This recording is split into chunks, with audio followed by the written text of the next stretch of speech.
नमस्ते दोस्तों, आप सबका मेरे चैनल कॉन्शियस लिंक पे स्वागत है। तो जैसे कि मैंने पिछले वीडियो में आपको बताया था कि मैं ग्रेट अवेकनिंग में आपके सारे टॉपिक्स को कवर करूंगा। तो आज हम देखेंगे प्रिसिशन ऑफ इक्विनॉक्स क्या होता है और फाइडी न्यू अर्थ क्या होता है। तो अगर आप चैनल पर नए हैं और आपको समझना है कि ग्रेट अवेकनिंग मैप क्या है, तो आप मेरे चैनल का फर्स्ट वीडियो देख सकते हैं जिसमें मैंने डीपली एक्सप्लेन किया है कि ग्रेट अवेकनिंग मैप क्या है। तो चलिए दोस्तों शुरू करते हैं। तो पहले हम समझेंगे प्रिसिशन ऑफ इक्विनॉक्स क्या होता है।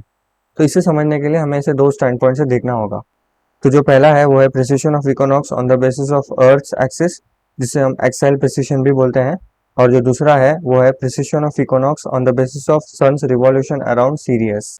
तो जो फर्स्ट है वो है precession of equinox on the basis of earth axis.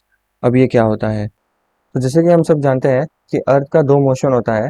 पहला अर्थ का रिवॉल्यूशन अराउंड द सन, जिसे हम 1 ईयर के साइकिल से जानते हैं। और दूसरा अर्थ का rotation around its own axis, जिसे हम 24 आवर्स के साइकिल से जानते हैं। बट मेजोरिटी ऑफ लोगों को ये नहीं पता कि अर्थ का तीसरा मोशन भी एग्जिस्ट करता है, जिसे हम एक्साइल प्रिसिशन बोलते हैं या फिर वोबल मोशन भी बोलते हैं। तो जैसे कि हम सबको पता है अर्थ रोटेट होता है अलोंग इट्स ओन एक्सिस, वैसे ही एक्सिस भी मूव होता है और एक साइकिल कंप्लीट करता है 360 डिग्रीज का, जिसे हम बोलते हैं प्रिसिशन ऑफ इक्विनॉक्स। अब ये साइकिल कंप्लीट करने के लिए अर्थ के एक्सिस को लग जाते हैं अराउंड 25,920 ईयर्स, जिसे हम राउंड ऑफ करके बोल सकते हैं 26,000 ईयर्स। अर्थ का एक्सिस एक इमेजिनरी लाइन है और जहाँ ये हमारे अर्थ के सरफेस को कांटेक्ट करता है उसे हम नॉर्थ पोल या साउथ पोल बोलते हैं। और अगर हम इसी एक्सिस को स्ट्रेच कर दें फ्रॉम द नॉर्थ पोल, तो ये एक्सिस पॉइंट करेगा टुवर्ड्स द स्टार, जिसे हम बोलते हैं पोल स्टार। तो हमारे अर्थ के एक्सिस के अबाव 4 स्टार्स भी पाए जाते हैं, जिसे बोला जाता है पोलारिस, डेनिब, वेगा और अल्फा ड्रैकोनिस। तो जैसे कि हमने देखा कि हमारा एक्सिस भी रोटेट करता है अराउंड 360 डिग्री साइकिल में, उसी के कारण हमारा नॉर्थ पोल और हमारा पोल स्टार भी हर 13,000 ईयर्स में चेंज होता है। तो अगर हम कैलकुलेशंस की बात करें तो as per NASA scientifically calculated data, हमारा अर्थ का एक्सिस रोटेट होता है at the rate of approximately 54 arc seconds, जो कि होता है 0.14 डिग्री पर ईयर। तो इसका मतलब ये होता है कि अर्थ के एक्सिस को 1 डिग्री मूव करने के लिए 72 ईयर्स लग जाते हैं। और वैसे ही अर्थ के एक्सिस को 360 डिग्री मूव करने के लिए 25,920 ईयर्स लग जाते हैं। तो इसी 25,920 years cycle of earth axis को बोला जाता है प्रिसिशन ऑफ इक्विनॉक्स। साथ ही साथ अर्थ के अराउंड डुअल ज़ोडिएक सिस्टम भी पाए जाते हैं, जिससे हमारा मॉडर्न डे एस्ट्रोलॉजी सिस्टम बना हुआ है। तो जब हमारा एक्सिस रोटेट करता है तो हमारा imaginary line of equator point करता है टुवर्ड्स डिफरेंट ज़ोडिएक कॉन्स्टलेशंस। तो हर 2160 ईयर्स के बाद हमारा इक्वेटर पॉइंट करता है टुवर्ड्स डिफरेंट ज़ोडिएक कॉन्स्टलेशंस। तो जो प्रेजेंट ज़ोडिएक साइन है वो है we are moving towards age of Aquarius.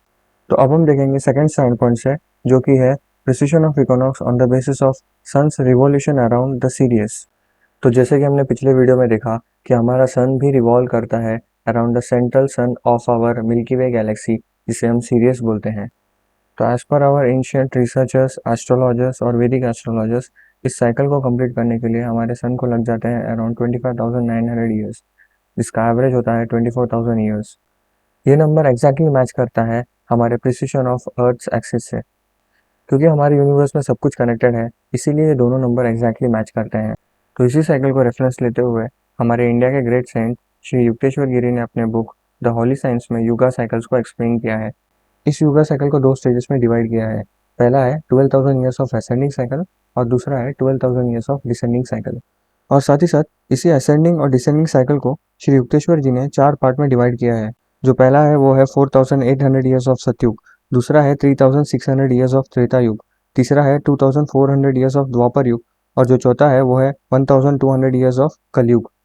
अब ये असेंडिंग और डिसेंडिंग साइकिल शो करता है हमारा revolution of sun around Sirius. तो जैसे ही हमारा सन और सीरियस एक दूसरे के पास आते हैं उसे बोला जाता है असेंडिंग साइकिल, और जैसे ही ये दोनों एक दूसरे से दूर जाते हैं उसे बोला जाता है डिसेंडिंग साइकिल।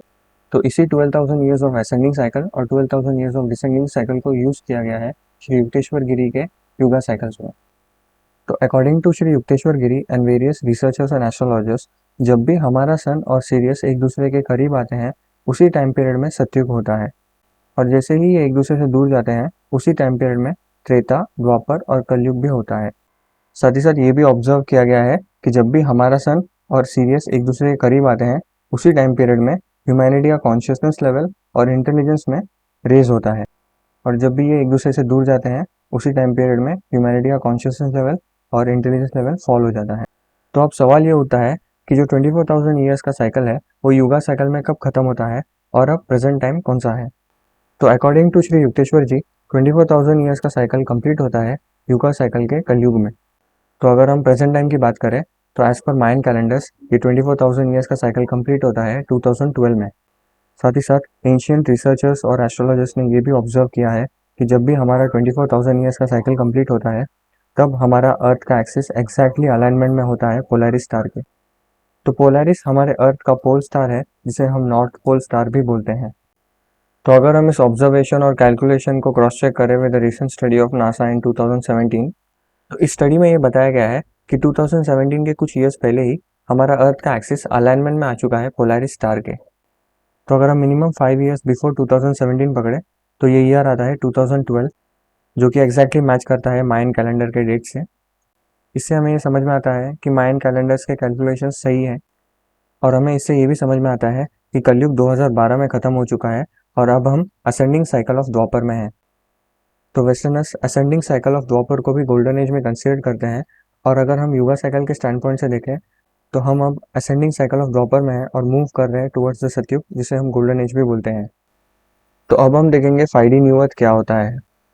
तो जैसे कि अब 24,000 ईयर्स का साइकिल कंप्लीट हो चुका है, हमारा सोलर सिस्टम अब एक ऐसे स्पेस में है जहाँ का वाइब्रेशन फ्रीक्वेंसी बहुत ज़्यादा हाई है, जो कि एक हायर वाइब्रेशन फ्रीक्वेंसी जोन है। इसी के कारण हमारा सोलर सिस्टम सन और प्लैनेट अर्थ का वाइब्रेशन रेज हो रहा है। तो जो कलयुग में ह्यूमैनिटी और प्लैनेट अर्थ ने पेन, सफरिंग, स्ट्रगल और करप्शन, क्राइम और वॉर देखा, वो 5D न्यू अर्थ में नहीं होगा, क्योंकि 5D न्यू अर्थ जिसे हम गोल्डन एज बोलते हैं वो ऑपरेट करता है from the frequency of love and peace, जिसके कारण 5D न्यू अर्थ में कोई भी नेगेटिविटी नहीं होगी और इसी हायर वाइब्रेशन के कारण हमारा डॉर्मेंट डीएनए भी एक्टिवेट होना शुरू हो जाएगा। और क्योंकि हमारा डीएनए कनेक्टेड है विद हमारे कॉन्शियसनेस से, तो हमारा कॉन्शियसनेस भी 5D कॉन्शियसनेस में शिफ्ट हो जाएगा और साथ ही साथ ह्यूमैनिटी अपने स्पिरिचुअल नेचर से कनेक्ट हो जाएगा, जिसे हम स्पिरिचुअल अवेकनिंग भी बोलते हैं। 5D न्यू अर्थ में ट्रूथ और जस्टिस पूरे दुनिया को रूल करेगा और पूरा ह्यूमैनिटी ऑपरेट करेगा from the space of love, joy, peace, abundance के वाइब्रेशन से। तो ये था दोस्तों 5D न्यू अर्थ का शॉर्ट एक्सप्लेनेशन। अगले वीडियो में हम 5D न्यू अर्थ को इन डेप्थ समझेंगे। तो ये था दोस्तों आज का वीडियो। पसंद आया तो लाइक कीजिएगा और अगर आपको कुछ क्वेश्चंस हैं तो आप कमेंट सेक्शन पर पूछ सकते हैं। तो मिलते हैं नेक्स्ट वीडियो में, तब तक के लिए धन्यवाद।